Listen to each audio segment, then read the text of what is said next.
Our top story today, a Chicago-born man has been arrested as the lone suspect in the fatal shooting of two Israeli embassy employees.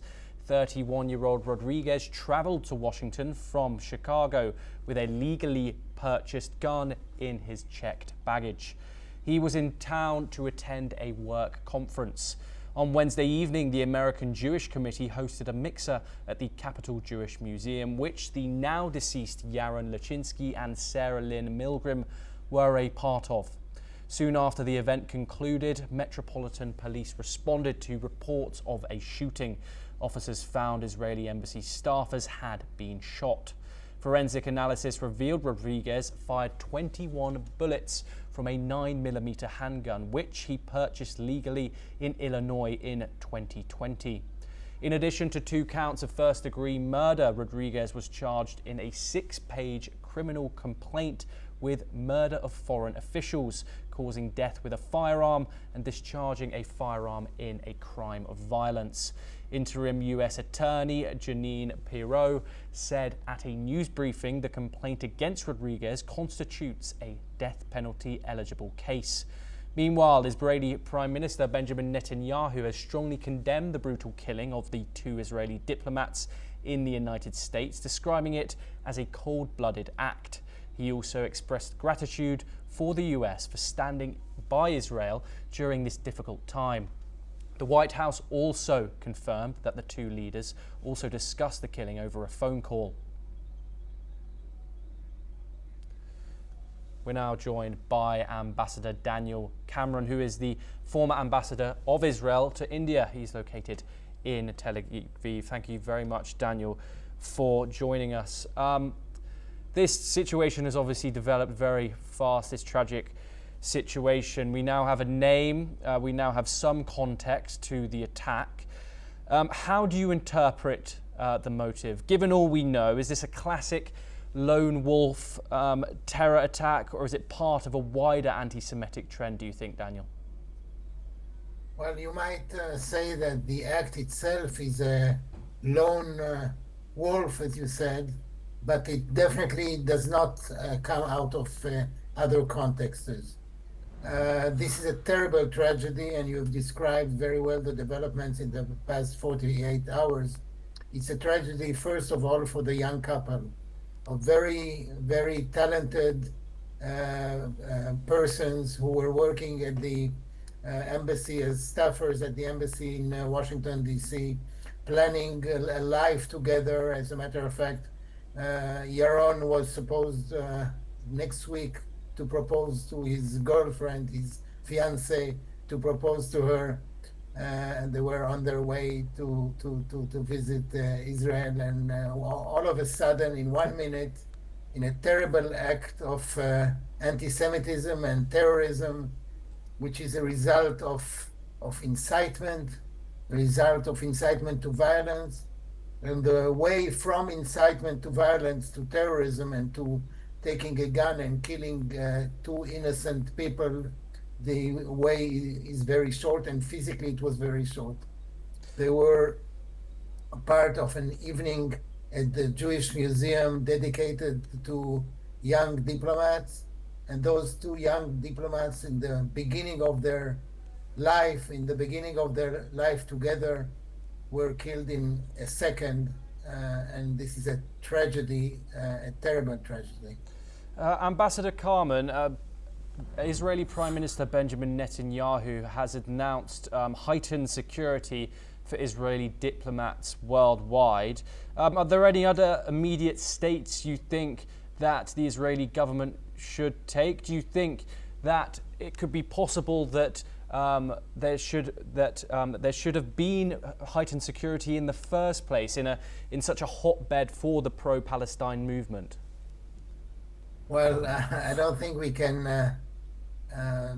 know exactly what exactly happened and brought it from the physical, tactical point of view. But I can tell you, as an ex-diplomat, that security and tightened security is part of the life of an Israeli diplomat.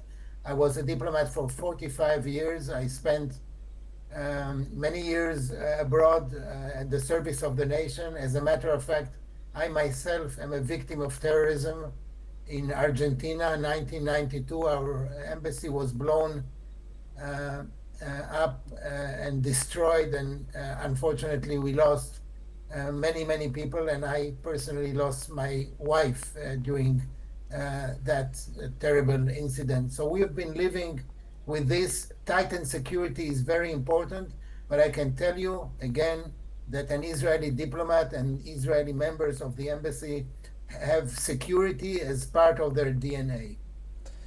Daniel, I'm going to ask something that critics might say now.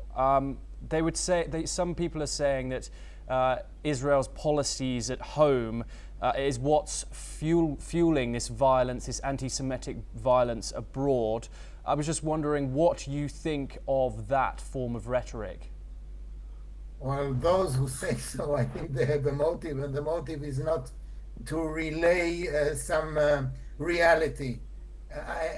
As you know, and we've been living with it for many years, terrorism has many faces, but at the end of the day, terrorism has a target. And I don't have to explain to an Indian audience what does it mean to be a victim of terrorism and what does it mean to prepare for the next attempt of terrorism. And as a code word, 2611 rings a bell worldwide and definitely in India.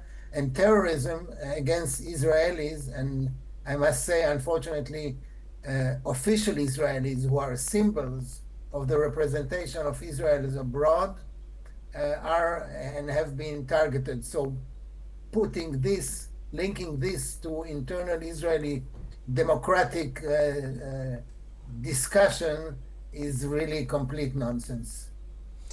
Do you expect Washington to re-clarify this shooting as international terrorism, and how would that change cooperation with Israeli authorities?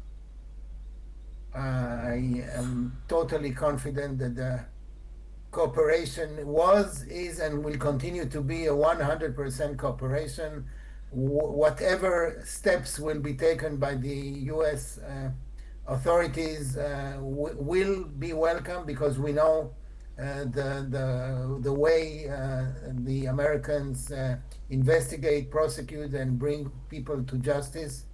And you mentioned before that the filthy murderer, was shouting "Free Palestine." Free Palestine is a slogan that became a license to kill. It happens in the US, it happens in campuses. It's so unfortunate that it's happening. I can tell you that a large majority of people who shout "Free Palestine" hardly know where Palestine is.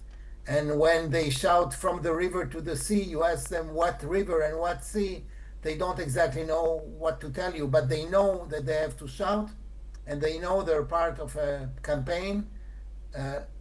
Campaign is legit until it becomes violent, until it becomes a license to kill people. And unfortunately, in the last few years, and unfortunately in the US also, there are